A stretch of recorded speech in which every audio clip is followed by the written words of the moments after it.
आप सभी के एक स्वर में प्रभु यीशु मसीह के नाम में जय मसीह की प्रणाम करतानी।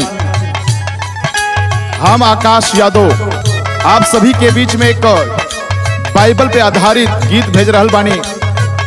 अगर आप सब पुराना नियम के पढ़ल जाई यौना भविष्यवक्ता के विषय में प्रभु का आज्ञा रहे कि तू नीनवे जइहा, पर उ 33 भागे लागल। जब भागल तो फंस गईल। अब फसल कहवा? मछली के पेट में। और वहीं से अर्जी लगौलस आवल जा करे के सुनल जा। अरवा सबे से निहोरा बा, सुनी गीत के लाइक करी, सब्सक्राइब करी और प्रभु के महिमा दे। आई योना सुन के भागल बा, योना सुन के भागल बा, बतिया हमार हो। योना सुन के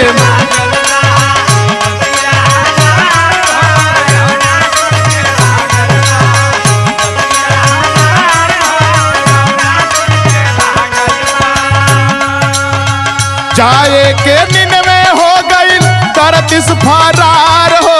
बतिया सुन के भागल बा, बतिया सुन के भागल बा, योना हमार हो। बतिया सुन के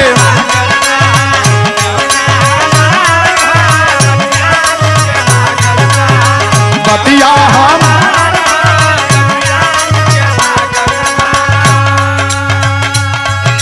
नीनवे नगरिया कर रहले आदेश हो। जय हो जय हो।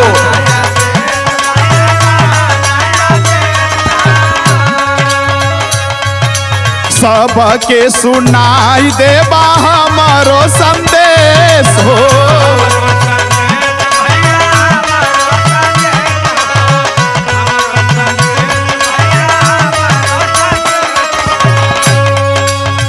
योना भइल बाटे नैया पे सवार हो। बतिया सुन के भागल बा, योना हमार हो। बतिया सुन के भागल बा,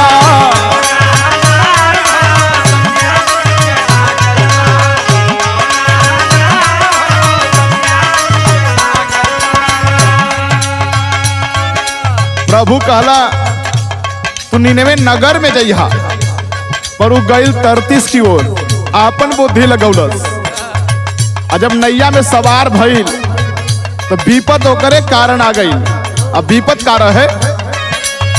आधी तूफान उठल नैया डोले लागल। नैया डोले लागल हो।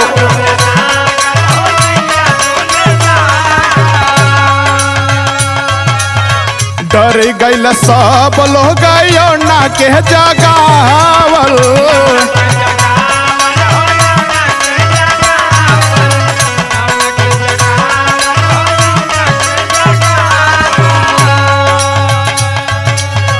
माफी देवे वाला हउए हमार हो। बतिया सुन के भागल बा, योना हमार हो।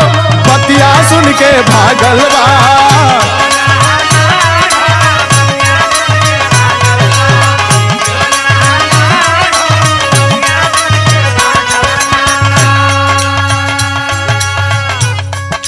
मछली के पेटावा में 3 दिन रहले।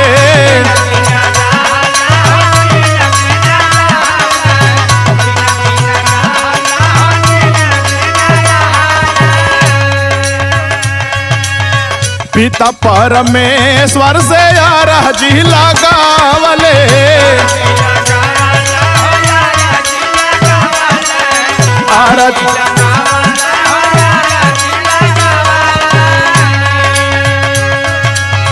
मछली निकाल दिहले निनवे का गार हो। बतिया सुन के भागल बा, योना हमार हो। बतिया सुन के भागल बा,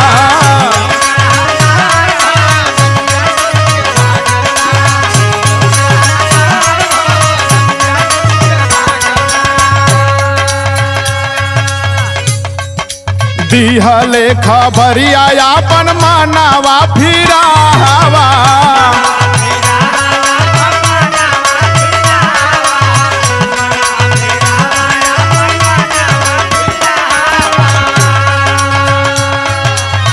प्रभु के वचनिया के दिल में बसावा।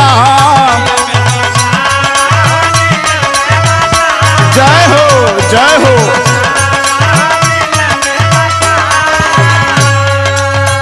निनवे के होई जाई सगरो उद्धार हो। बतिया सुन के भागल बा यो ना हमार हो।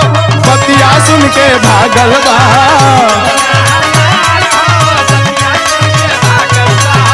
यो ना हम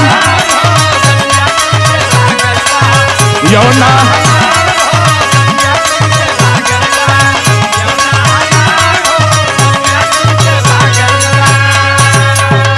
बोला बोला प्रभु यीशु मसीह